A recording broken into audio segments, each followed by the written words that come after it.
Welcome to TG five roundup. ముందుగా headlines చూద్దాం. Future city ప్రాజెక్టుతో హైదరాబాద్ అభివృద్ధి, రీజనల్ రింగ్ రోడ్, రేడియల్ రోడ్ల నిర్మాణం, శంషాబాద్ వద్ద బుల్లెట్ ట్రైన్ హబ్, కాలుష్య రహిత భవిష్యత్ నగరంగా హైదరాబాద్. రేవంత్ పాలనపై కేటీఆర్ తీవ్ర విమర్శలు. ఎన్నికల ముందు మాటలు, తర్వాత చర్యలు భిన్నమన్న ఆరోపణ. ప్రజలను మోసం చేస్తున్నారని విమర్శ. పాలన దిశ తప్పిందని ఆందోళన.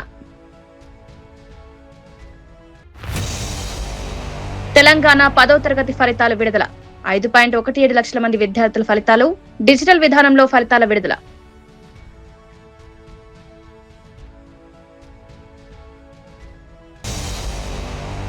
పార్టీ మార్పు ప్రచారాన్ని ఖండించిన మాజీ మంత్రి మల్లారెడ్డి. తాను బీఆర్ఎస్ లోనే కొనసాగుతారని స్పష్టం. ప్రధాని కలిసినంత మాత్రాన పార్టీ మారలేదన్న వివరణ. సోషల్ మీడియా ప్రచారాలు నమ్మొద్దని విజ్ఞప్తి. హైదరాబాద్ ను భవిష్యత్ నగరంగా తీర్చిదిద్దే లక్ష్యంతో ప్రభుత్వం కీలక ప్రణాళికలు రూపొందించిందని సీఎం రేవంత్ రెడ్డి తెలిపారు. ఔటర్ రింగ్ రోడ్ తర్వాత 360 కిలోమీటర్ల రీజనల్ రింగ్ రోడ్, రేడియల్ రోడ్లు, గ్రీన్ఫీల్డ్ ఎక్స్ప్రెస్ హైవేలు నిర్మాణం చేపడుతున్నామన్నారు. ఈ ప్రాజెక్టులు నగర రవాణా వ్యవస్థను మరింత బలోపేతం చేస్తాయని వివరించారు. హైదరాబాద్ నుంచి పలు నగరాలకు బుల్లెట్ ట్రైన్ ప్రణాళికలు సిద్దమవుతున్నాయని వెల్లడించారు. శంషాబాద్ వద్ద బుల్లెట్ ట్రైన్ హబ్ తో పాటు మెట్రో, బస్ టర్మినల్ ఏర్పాట్లు జరగనున్నాయన్నారు. కాలుష్య రహిత ఫ్యూచర్ సిటీలు నిర్మించడం ప్రభుత్వ లక్ష్యమని పేర్కొన్నారు. ఔటర్ రింగ్ రోడ్ ఆలోచన చేసినప్పుడు ఇది అయ్యేదా అన్నారు. ఈ రోజు మనం రీజనల్ రింగ్ రోడ్ 360 కిలోమీటర్లతోని రీజనల్ రింగ్ రోడ్ నిర్మించుకుంటున్నాం. ఈ రోజు రేడియల్ రోడ్ మీ కళ్ళ ముందల్లే పనులు జరుగుతున్నాయి. కొంగర కళా నుంచి ఆమంగల్, అక్కడి నుంచి నల్లమల వరకు, నల్లమల నుంచి సోమశిల నుంచి నంద్యాల నుంచి బెంగళూరు వరకు ఈ రోజు మనము controlled express, greenfield express highway మనం నిర్మించుకుంటున్నాం. ఈ రోజు ఆ రోడ్డు రావడంతో బెంగళూరు 70 నుంచి 80 కిలోమీటర్ల దూరం తగ్గుతుంది. ఇదే కాదు, ఈ రోజు భారత ప్రధానమంత్రి, కేంద్ర ప్రభుత్వం ఈ దేశంలో 7 స్పీడ్ ట్రైన్లను ఇస్తే, వేరే భాషలో బుల్లెట్ ట్రైన్ అంటారు కదా, వాటిని ఇస్తే 3 ట్రైన్లు మన రాష్ట్రానికి వచ్చినాయి. ఈరోజు Bengaluru to Hyderabad bullet train తొందరలో మనం చూడబోతున్నాం. ఇది కళ నిజం కాబోతుంది. ఈరోజు శంషాబాద్ నుంచి పూణే ముంబై ఈరోజు బుల్లెట్ ట్రైన్ రాబోతుంది. ఇవాళ శంషాబాద్ నుంచి మనకు అమరావతి నుంచి చెన్నై ఈరోజు బుల్లెట్ ట్రైన్ రాబోతుంది. చెన్నై పోవాలన్నా వయా అమరావతి విత్-ఇన్ అవర్స్లో మనం ట్రైన్లో పోవచ్చు. ఈరోజు శంషాబాద్ నుంచి బెంగళూరు పోవాలన్నా ఈరోజు బుల్లెట్ ట్రైన్ ఉంది. ఈరోజు శంషాబాద్ నుంచి పూణే వయా ముంబై పోవాలన్నా తొందరలోనే రాబోతుంది. అందుకే శంషాబాద్లో ఈరోజు మనం బుల్లెట్ ట్రైన్ హబ్ కోసం ల్యాండ్ కేటాయించబోతున్నాం. నగరం నుంచి మెట్రో రైలు అక్కడికి తీసుకురాబోతున్నాం. అక్కడనే ఒక పెద్ద బస్ టెర్మినల్, వివిధ జిల్లాల నుంచి, వివిధ రాష్ట్రాల నుంచి బస్సుల్లో ప్రయాణించే వాళ్ళు అక్కడికి వచ్చేస్తే కావలసిన వాళ్ళు వెళ్ళాల్చుకున్న బుల్లెట్ ట్రైన్ హబ్లో వాళ్ళు అక్కడనే డైరెక్ట్ జాయిన్ కావచ్చు. నగరంలో నుంచి ఎవరు వచ్చినా మెట్రోలో అక్కడికి వచ్చే విధంగా ఈరోజు ఎయిర్పోర్ట్ పక్కల్లోనే తొందరలోనే పెద్ద ఎత్తున బుల్లెట్ ట్రైన్ల కోసము, మెట్రో రైలు కోసము, అదే విధంగా ఒక పెద్ద బస్ టెర్మినల్ని ఈరోజు ఈ ప్రాంతంలో మనం తెచ్చుకోబోతున్నాం. ఇవన్నీ కూడా మన భవిష్యత్ ప్రణాళికలు. ఈ భవిష్యత్ ప్రణాళికలు ముందుకు వెళ్ళాలి అని అంటే స్థానిక ప్రజాప్రతినిధులు సహకరించాలి. లీగల్ లిటిగేషన్స్ లేకుండా చూడాలి. BRS working president KTR CM Revanth రెడ్డిపై ఘాటు వ్యాఖ్యలు చేశారు. ఎన్నికల ముందు ఒకలా, ఎన్నికల తర్వాత మరోలా ప్రవర్తిస్తున్నారని ఆరోపించారు. తాను మారిన మనిషిని చెప్పుకునే రేవంత్ నిజస్వరూపం బయటపడిందన్నారు. ఎన్నికల సమయంలో ఇచ్చిన హామీలను అమలు చేయకుండా ప్రజలను మోసం చేస్తున్నారని విమర్శించారు. ప్రజల సమస్యలను పట్టించుకోకుండా విమర్శలపై ఆనందపడుతున్నారని ఎద్దేవా చేశారు. రాష్ట్రంలో పాలన దిశ తప్పిందని పేర్కొన్నారు. ప్రజలు ఈ మార్పును గమనిస్తున్నారని తెలిపారు. ఈ మధ్యన ముఖ్యమంత్రి గారు అంటున్నాడు డైలాగ్, కొత్త డైలాగ్ నేర్చుకున్నాడు. నేను మారిన మనిషిని. మారిపోయిందంట. కరెక్టే, మారిపోయినావు. ఎలక్షన్లకు ముందేమో దానవీర శూరకర్ణ, ఎలక్షన్ల ముందు దానవీర శూరకర్ణ, ఏది కావాలంటే అది ఇస్తా అన్నాడు. ఇప్పుడు కుంభకర్ణ, లేస్తలేడు. మారిపోయిండు మనిషి, ఎగ్దం మారిపోయిండు. ఎలక్షన్లకు ముందేమో పాలమూరు బిడ్డ, ఇప్పుడు పాలమూరు ప్రాజెక్టును పట్టించుకోని బిడ్డ. ఎందుకు మరి నువ్వు ముఖ్యమంత్రిగా ఉండి ఏం లాభం ఈ రాష్ట్రానికి? నీ నాగర్ కర్నూల్లో, నీ పాలమూరులో ఇలా రైతులు రోడ్డుకి ధర్నా చేస్తుంటే సిగ్గనిపిస్తలేదా? బాధ అనిపిస్తలేదా? గురుకుల పాఠశాలలు మేము బ్రహ్మాండంగా నడిపితే ఆనాడు ఇవాళ 140 మంది పిల్లలు చచ్చిపోయినారు ఆ గురుకులాల్లో ఈ రేవంత్ రెడ్డి వచ్చినాక. సిగ్గనిపిస్తలేదా? కరెంట్ ఇయ్యలేకపోతున్నావు, సిగ్గనిపిస్తలేదా? రైతు బంధు పడతలేదు, సిగ్గనిపిస్తలేదా? రైతుల ధాన్యం ఇవాళ రోడ్ల మీద తడిచి రైతులు ఏడుస్తుంటే బాధ అనిపిస్తలేదా? ఇంకా ఆయన అంటున్నాడు, మేము తిడుతుంటేనంట ఇట్లా విమర్శ చేస్తుంటే ప్రజల పక్షాన ఆయనకు మా తిట్లు వింటుంటే ఆయనకు సాడిస్టిక్ ప్లెజర్ వస్తుందంట, పైశాచిక ఆనందం వస్తుందంట. ఏమనాలి ఆయనని మేము ఇంకా ఏమనాలో కూడా అర్థం కావట్లేదు. అందుకే మీతో నా ప్రార్థన, మా కల్వకుర్తి సోదరులతోన, మనము మళ్ళీ లాస్ట్ కేసీఆర్ వస్తాడులే, ఇట్లా చేయి ఊపుతాడు, మేము కూడా ఇట్లా ఊపుదాము. కేటీఆర్ మధ్యలో ఒకసారి వస్తాడు, ఆయన కూడా ఇట్లా అంటాడు, మేము కూడా ఇట్లా అందాము, కానీ మేము మాత్రం ఏం చెయ్యము అంటే కుదరదు. శ్రీధర్ చెప్పింది అక్షర సత్యం. దయచేసి మా మిత్రులను కోరుతా ఉన్నాం, దయచేసి మీ స్థానిక సమస్యలు, మీ గ్రామాల్లో ఉండే సమస్యలు, మీ మండలాల్లో ఉండే సమస్యలు, అవి రైతులే కావచ్చు, కులవృత్తులే కావచ్చు, లేదా ఇతరులే కావచ్చు, విద్యార్థులే కావచ్చు, ఇంకోరి కావచ్చు, ఎత్తుకోండి. వాళ్ళ తరపున రోడ్డు ఎక్కండి, కదం దొక్కండి. ఇచ్చినాం, ప్రభుత్వానికి ఇచ్చే కాడికి టైం ఇచ్చినాం, మనం కూడా ఓపిక పట్టినాం. 2.5 ఏళ్ళు సరిపోయింది, 50% ఓవర్. ఇంకొక ఇందాక ఎవరో సోదరుడు మాట్లాడుతూ ఇంకో 2 ఏళ్ళు గడ్డు కాలం అన్నాడు వెంకటేష్ అనుకుంటా. 2 ఏళ్ళు ఏం లేదు, ఇంకొక సంవత్సరం తర్వాత కూర్చున్న కుక్క కూడా లేవదు రేవంత్ రెడ్డి గారికి. కూర్చున్న కుక్క కూడా నిలబడదు అంటున్నా. అధికారులు వినరు మాట, ఎందుకంటే ఆఖరి సంవత్సరం మొత్తం ఎలక్షనే కాబట్టి ఇంకొక సంవత్సరం తట్టుకోవాలా ఈ దుర్మార్గ అరాచక పాలన. హయత్ నగర్ కుంట్లూరులో హైడ్రా అధికారులు కూల్చివేతకు వెళ్లడంతో ఉద్రిక్త పరిస్థితులు నెలకొన్నాయి. ప్రజయ్ గుల్మహార్ గేటెడ్ కమ్యూనిటీలో అక్రమ నిర్మాణాలపై చర్యలు చేపట్టేందుకు అధికారులు బుల్డోజర్లతో చేరుకున్నారు. అయితే కాలనీ వాసులు దీనికి తీవ్రంగా వ్యతిరేకిస్తూ అడ్డుకున్నారు. ఎలాగైనా కూల్చివేతలు చేస్తామని అధికారులు స్పష్టం చేయడంతో వాగ్వాదం జరిగింది. 2 గంటలుగా ఉద్రిక్త పరిస్థితి కొనసాగింది. ఘటనా స్థలానికి భారీగా పోలీసులు మోహరించారు. ప్రజలు తమ ఇళ్లను కాపాడుకోవాలని ఆందోళన వ్యక్తం చేశారు.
నాగర్ కర్నూలు జిల్లాలో అకాల వర్షం రైతులను తీవ్రంగా ఇబ్బందులకు గురిచేసింది.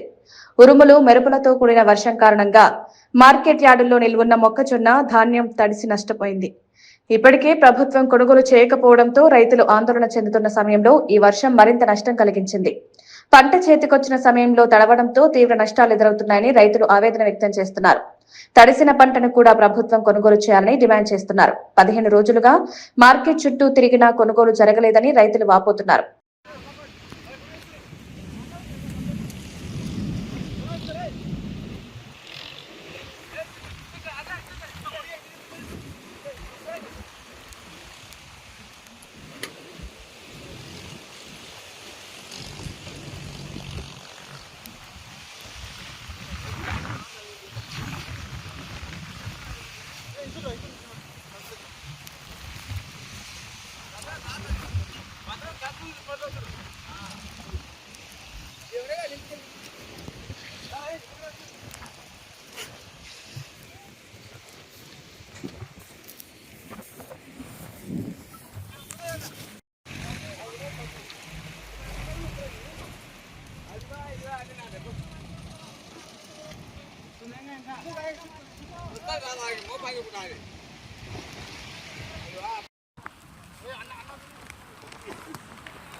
తెలంగాణలో 10వ తరగతి ఫలితాలు విడుదలయ్యాయి. కె కేశవరావు ఈ ఫలితాలను అధికారికంగా ప్రకటించారు. ఈసారి ప్రత్యేకంగా వాట్సాప్ ద్వారా ఫలితాలు తెలుసుకునే సదుపాయం కల్పించారు. 8096958096 నంబర్ ద్వారా విద్యార్థులు తమ ఫలితాలను సులభంగా పొందవచ్చు. రాష్ట్ర వ్యాప్తంగా సుమారు 5.17 లక్షల మంది విద్యార్థులు పరీక్షలు రాశారు. ఫలితాల కోసం విద్యార్థులు ఆసక్తిగా ఎదురు చూస్తుండగా ఈ సౌకర్యం ఉపయుక్తంగా మారింది. డిజిటల్ విధానంలో ఫలితాల విడుదల విద్యార్థులకు సౌలభ్యాన్ని కలిగించింది. అధికారులు పారదర్శకంగా ఫలితాలు ప్రకటించినట్లు తెలిపారు.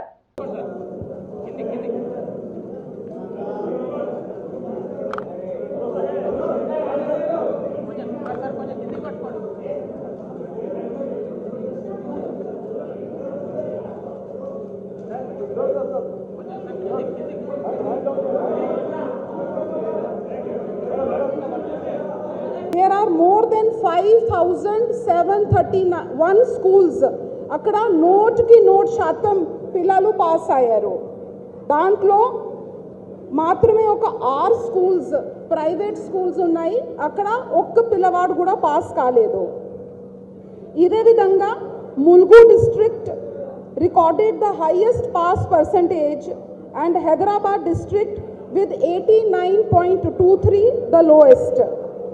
ఇదే విధంగా social welfare residential school achieved the highest pass percentage of 99.1%. So a big hand to social welfare institutions. ఇదే విధంగా మేము ముందు పోతే SSC public examination for private candidates also పోయిన సంవత్సరం 57.22 ఉంటే ఈ ఎమ్మెల్యే రాజగోపాల్ రెడ్డి కవితపై తీవ్ర విమర్శలు చేశారు. కవిత పార్టీని పెద్ద జోక్గా అభివర్ణిస్తూ కేసీఆర్ లేకపోతే ఆమెకు రాజకీయ స్థానం ఉండేదా అని ప్రశ్నించారు. తండ్రి గురించి తప్పుగా మాట్లాడడం పెద్ద తప్పన్నారు. కుటుంబాన్ని గౌరవించలేని వ్యక్తి ప్రజలకు నాయకత్వం ఎలా వహిస్తారని విమర్శించారు. రాజకీయ ప్రయోజనాల కోసం కవిత వ్యాఖ్యలు చేస్తున్నారని ఆరోపించారు. బీఆర్ఎస్ లో అంతర్గత విభేదాలు బయటపడుతున్నాయని పేర్కొన్నారు. ప్రజలు ఈ పరిణామాలను గమనిస్తున్నారని తెలిపారు. ఈ వ్యాఖ్యలు రాష్ట్ర రాజకీయాల్లో చర్చకు దారితీశాయి.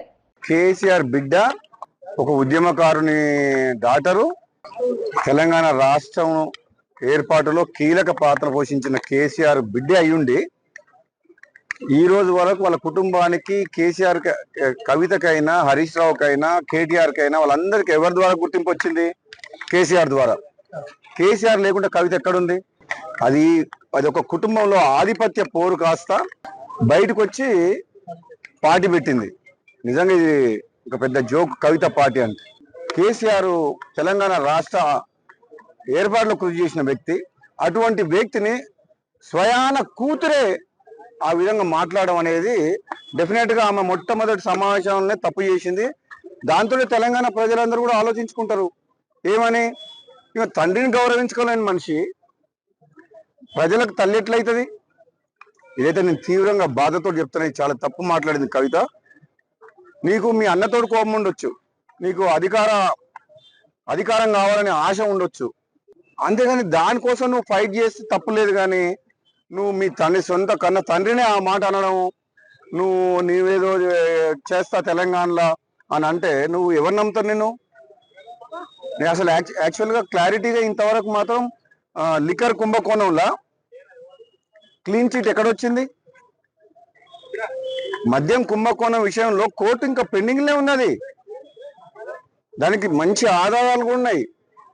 ఇప్పటికిప్పుడే మొత్తం తెలంగాణ ఉద్ధరిస్తున్నాయి. తెలంగాణ సంగతి తర్వాత కానీ మీరు చాలా మంది ఉన్నారు చూసుకునేటోళ్ళు. కానీ ఫస్ట్ నువ్వు ఆ కేసులకి ఎట్లా బయటపడుతావు అది చూసుకో ఫస్ట్. అది ఇంకా కేసు క్లోజ్ కాలేదు. నిజంగా ఈ రాజకీయ పార్టీ పెట్టడం అంటే అంతకుముందు గతంలో ఒకసారి కేసీఆర్ అన్నట్టు పార్టీ పెట్టడం అంటే పాండవ పెట్టినట్టు అయిపోయింది. నీ దగ్గర పైసలు ఉన్నాయని చెప్పి కొంతమందిని తీసుకుపోయి ఒక ఫంక్షన్ హాల్ తీసుకొని నీకు సోషల్ మీడియాలో చేసుకొని పార్టీ డిక్లేర్ చేసి పడేసింది. అది కూడా పోయిపోయి తెలంగాణ రాష్ట్ర సేన టీఆర్ఎస్ అంట. ఎంత తెలివిగా ఆ పేరును వాడుకొని ఏదో కొన్ని సీట్లు మాట్లాడుకొని మళ్ళీ రేపు పొద్దున ఏదైనా గెలిచి రాజకీయ లబ్ధి కోసం ప్రయత్నం చేసిన తప్పితే కవిత వల్ల ఏమి ఊరు లేవదు. నిజామాబాద్ జిల్లాలో TPCC chief Mahesh Kumar Goud party కార్యాలయ నిర్మాణానికి భూమి పూజ చేశారు. ఈ కార్యక్రమంలో మంత్రి సీతక్క, ప్రభుత్వ సలహాదారు సుదర్శన్ రెడ్డి పాల్గొన్నారు. సొంత జిల్లాలో పార్టీ ఆఫీస్ నిర్మాణం ప్రారంభించడం సంతోషంగా ఉందని మహేష్ గౌడ్ తెలిపారు. భవనం పూర్తయిన తర్వాత రాహుల్ గాంధీ చేతుల మీదుగా ప్రారంభిస్తామని వెల్లడించారు. వచ్చే ఎన్నికల్లో 100కు పైగా సీట్లు సాధించి అధికారాన్ని నిలబెట్టుకుంటామని ధీమా వ్యక్తం చేశారు. పార్టీ బలోపేతానికి ఇది కీలకమని పేర్కొన్నారు. ఒక్కడంటే ఒక్కడున్నాడా స్వాతంత్రోద్యమంలో బీజేపీ నాయకుడు. ఆనాడు ఇదే విహెచ్పి, ఇదే ఆర్ఎస్ఎస్, ఇదే జనసంఘ్ బ్రిటిష్ పాలననే ముద్దు, మాకు స్వాతంత్రం వద్దు అన్నట్టు నాయకులు ఇలా దేశం గురించి, త్యాగం గురించి మాట్లాడుతూ ఉన్నారు. కాంగ్రెస్ పార్టీని విమర్శిస్తూ ఉన్నారు. ఒక్కడంటే మిత్రులు ఒక్కడు స్వాతంత్రంలో పాల్గొనలే. దేశాన్ని ఇలా కులాల మతాల పేరిట విచ్ఛిన్నం చేస్తూ సామాన్యుడికి ప్రభుత్వం దూరమైంది. బీజేపీ ప్రభుత్వం అదానీ, అంబానీ లాంటి పెత్తందాలను పెసిపోసింది తప్ప సామాన్యుడికి ఎక్కడ కూడా లాభం చేకూర్చిన పని చేయలే. 10 ఏళ్ళు జరిగిన దోపిడీ, ఆర్థిక విధ్వంసం, వారు కూడబెట్టుకున్న ఆస్తులు, పంపకాల్లో తేడాలే ఇలా కవితమ్మ గారు బయటకు వచ్చి పార్టీ పెట్టినారు. ఆత్మాభిమానం అంటారు, సంతోషం. కవిత గారు పార్టీ పెట్టారు, స్వాగతిస్తాం. కానీ ఆనాడు 10 ఏళ్ల దోపిడీలో మీ భాగస్వామ్యం ఉందనే మాట మాత్రం మర్చిపోకూడదనే మాట ఈ సందర్భంగా మనవి చేస్తా ఉన్నాను. వచ్చే ఎన్నికల్లో 100 సీట్లు పైన గెలుస్తాం, మళ్ళీ అధికారంలోకి వస్తాం. ఇది కానుకగా రాహుల్ గాంధీ, ఖర్గే గారికి అప్పచెప్తామనే మాట కూడా ఈ సందర్భంగా మనవి చేస్తా ఉన్నాను. కూకట్పల్లి రామాలయంలో గరుడ హనుమస్వామి వార్ల మూర్తి స్థాపన మహోత్సవం ఘనంగా జరిగింది. బీఆర్ఎస్ వర్కింగ్ ప్రెసిడెంట్ కేటీఆర్ ఈ కార్యక్రమంలో పాల్గొన్నారు. స్వామివార్ల విగ్రహాలకు క్షీరాభిషేకం నిర్వహించారు. ఎమ్మెల్యేలు మాధవరం కృష్ణారావు, వివేకానంద గౌడ్, ఎమ్మెల్సీ సంబీపూర్ రాజు కూడా హాజరయ్యారు. భక్తులు పెద్ద సంఖ్యలో పాల్గొని ప్రత్యేక పూజలు నిర్వహించారు. ఆలయంలో ఆధ్యాత్మిక వాతావరణం నెలకొంది. కార్యక్రమం విజయవంతంగా జరిగింది.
మాజీ మంత్రి మల్లారెడ్డి తన పార్టీ మార్పుపై వస్తున్న ప్రచారాన్ని ఖండించారు. తాను బీఆర్ఎస్ పార్టీలోనే కొనసాగుతారని స్పష్టం చేశారు.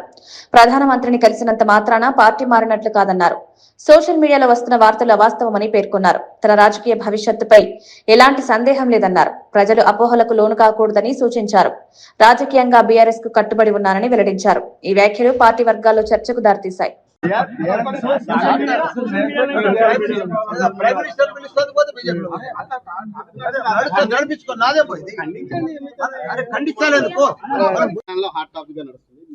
మల్లారెడ్డి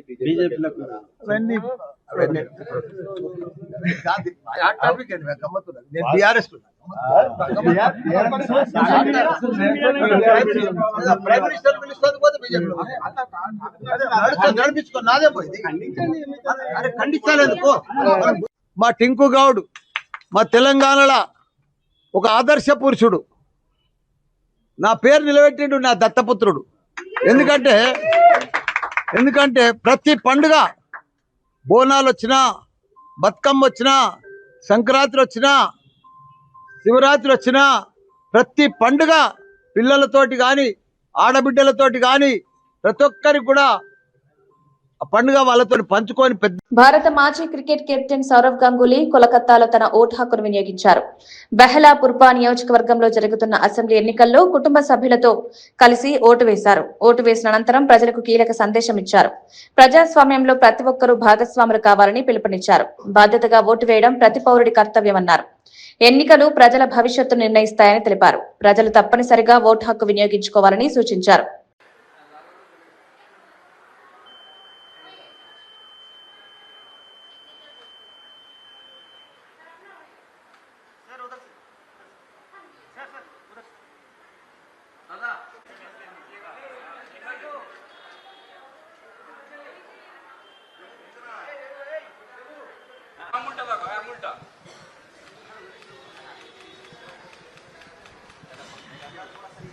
ये सब मुझे मत पूछिए, मैंने अपना वोट दे दिया है बस। मैं पूछ रही हूँ कि क्या फर्क है, मतलब लोग बढ़ चढ़ कर क्योंकि भागीदारी अपनी निभा रहे हैं, इस बार का वोटर टर्न आउट आप क्या मान रहे हैं, कितना होगा?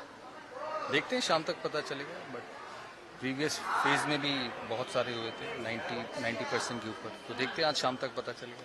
আগেও দেখেছি যখন এখানে ভোট দিতে আসি শান্তিপূর্ণ ভোট হয়েছে, এখানে কোনোদিন কোনো অসুবিধা হয়নি।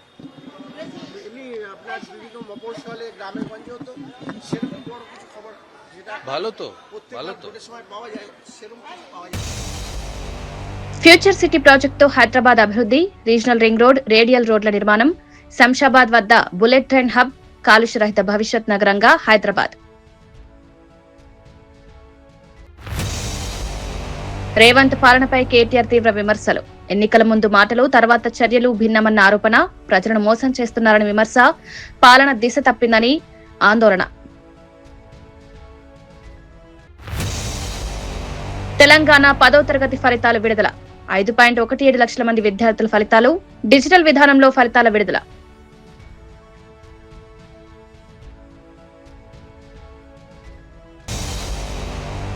పార్టీ మార్పు ప్రచారాన్ని ఖండించిన మాజీ మంత్రి మల్లారెడ్డి తాను బీఆర్ఎస్ లోనే కొనసాగుతారని స్పష్టం. ప్రధాని కలిసినంత మాత్రాన పార్టీ మారలేదన్న వివరణ. సోషల్ మీడియా ప్రచారాలు నమ్మొద్దని విజ్ఞప్తి.